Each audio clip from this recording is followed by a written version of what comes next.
Hey guys, what's going on? It's Eli back with another review, and yes, of course, continuing on, the first week of May, and celebrating Star Wars, etc. And that's right. And I'm glad this is finally happening. I'm very excited, and this time I've got another fresh new guest with me, for a review collab and what we're reviewing, of course, and he too is also a reviewer. He's reviewed TV episodes and movies, like I do, of course. Joining me for the first time is my friend Anchorman. Anchorman, it's good to have you finally. Hello. Yes. So we are in fact reviewing. In fact, me and him have talked about doing this for quite a while. I almost thought that this might not have happened because of time, and if it would have just been me. But as of now, we're both of us are finally doing this, and that's right. We are reviewing. Well, before Star Wars: The Clone Wars, there was Star Wars: Clone Wars, and as it's referred to, the Micro series. That from the early 2000s, and it made its it was like an online series basically, and it was an Emmy award winning web series, and it did make its way to Cartoon Network, pretty much, and there was of course volume 1 and 2. Every episode from series from season 1 and season 2 were put together, so hence volume 1 and 2. So for this, of course, we're reviewing volume 1, and we'll start with you, Anchorman. What are the first things you have to say on Volume 1? I like it. I just feel this is straightforward action in this first volume. It's not really about story, it's more about the action. Yes, and, we see the Clone Wars actually happening.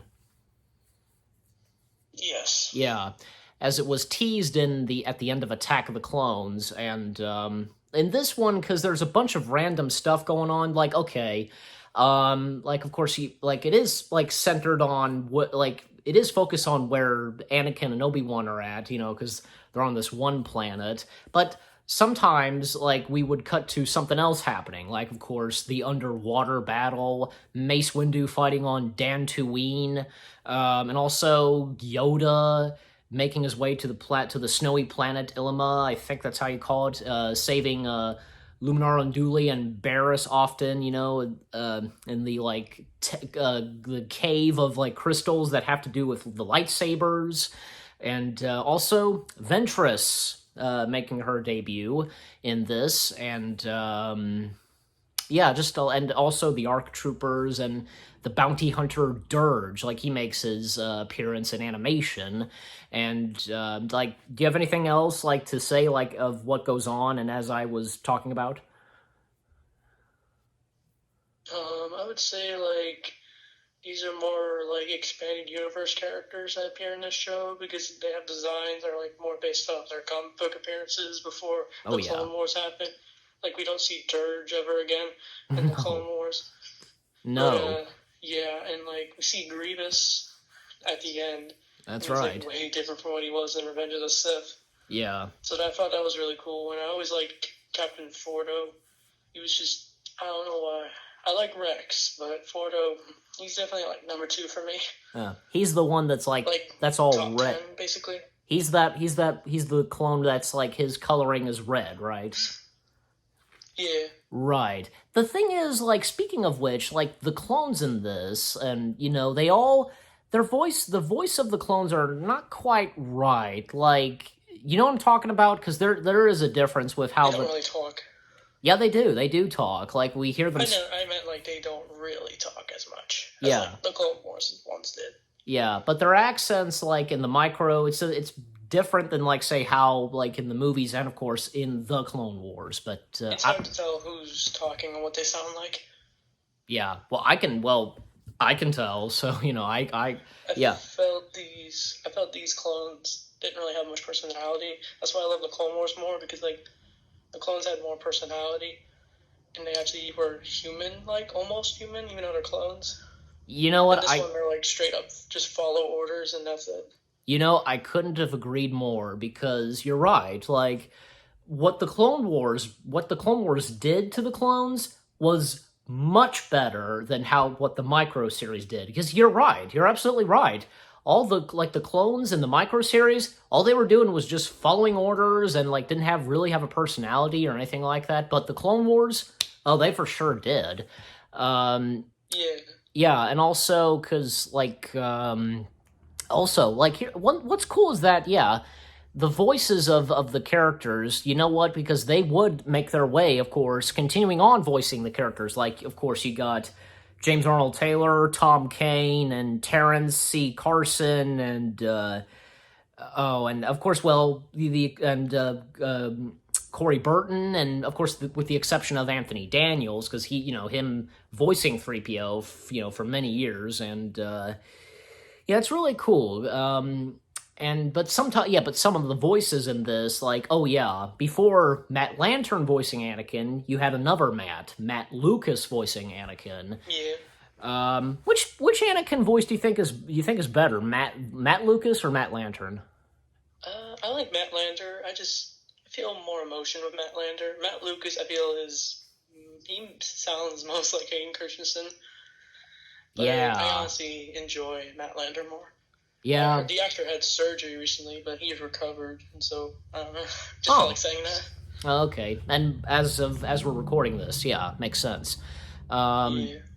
Yeah, and also trying to remember something else. Like, yeah, because Ventress making her debut in this.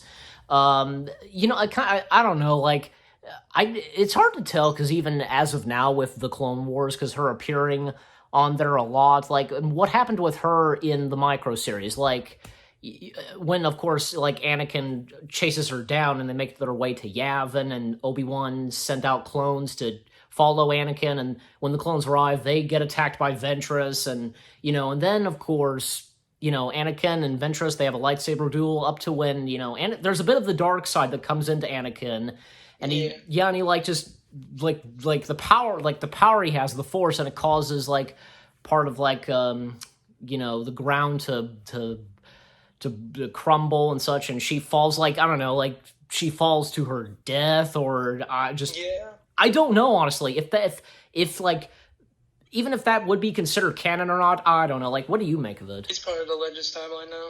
The Legends? If you like watch the YouTuber Lore Master, he explains how like Ventress did survive the fall and like returns on Christophsis, which takes place during the Clone Wars TV show. Yeah. But that's a lore reason, I guess. But I really like Anakin's versus Ventress. Like, that duel is amazing. Like, they keep on fighting. I love the part where they run on the stairs and they're going super fast, and then Anakin just loses it.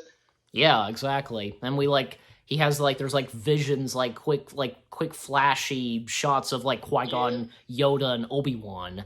And the ending to it, of course, like, oh yeah, because I forgot. He screams.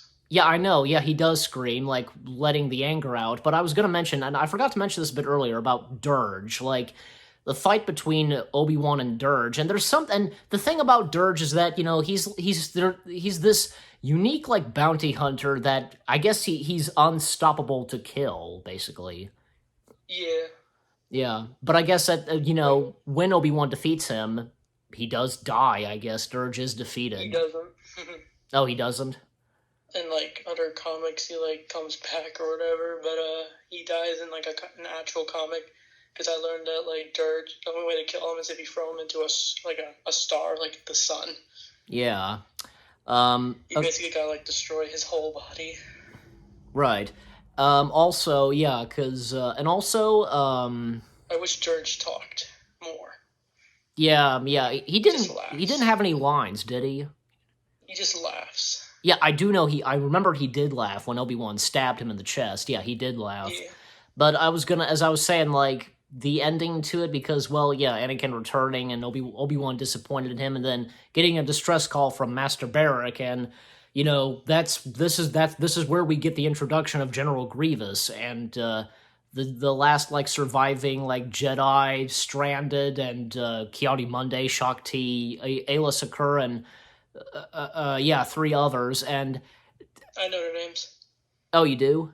Yeah, well, some of them. Just there's Crook and Shaggy. He's actually like based off Shaggy from Scooby Doo, but And I guess they found inspiration if you like listen to the commentary of it. But I think that's probably on the DVD and stuff. right, I was literally gonna mention that, and yeah, you beat me because yeah, that Jedi of course looks totally like the Star Wars version of Shaggy from Scooby Doo, and He as does. and yeah, of course, yeah, the people behind it and in the commentary, as you said, yeah, they confirmed that he's modeled after Shaggy Rogers. That is, Mm-hmm. yeah. But yeah, and Grievous in this, like this is before like what how we would see him in like Revenge of the Sith. Like he's really like fighting and such, and he's not like coughing or anything like that. Just what do you want to say on that sequence? Well, you mean like when he can't cough? Well, that's only because Mace Windu chokes him at the Yeah, end. I which- think you're probably gonna get to that. We are gonna get to that, but yeah, but it's just that in the final like sequence of Volume 1, he's really fighting and he, like kind of Yeah. his body, his part of his body kind of spins, as I recall, and Yeah, killing he's a cyborg. yeah, and killing a couple of the Jedi and injuring like Ayla and Shakti, and it's all down to Kit The music's Fisto. powerful. What's that now? The music's powerful. Oh yeah, the music is powerful, and it's interesting how it ends because yeah, Yoda getting the last dialogue, and yeah, that's just how Volume 1 ends. And and actually, I didn't know about this until when I a while back read about this on IMDb that George Lucas had wanted to do like had commissioned like Volume 2 and like a follow up to where it last was, you know, of Kit Fisto and General Grievous, because George's son, Jet Lucas, wanted to know what happened to Kit Fisto. Yeah. So yeah, that's pretty interesting. But we are gonna get to Volume 2 next, like, and you know that'll be the next review later tonight. So any last words to say on Volume 1? I really love it. Yes, me too. And just state and with that being said, you know, we hope you enjoyed our review of Volume 1 of Star Wars Clone Wars, the micro series. And yeah, so any last words? I love the review part 2, but maybe soon. Yep, that will be later. That will be our review of part of Volume 2 will be later tonight. Stay tuned for that, viewers. And continuing on this week, we're, you know, celebrating Star Wars. So with that being said, thank you for watching, and we'll see you guys in the next video / review. Take care, peace out, and may the Force be with you.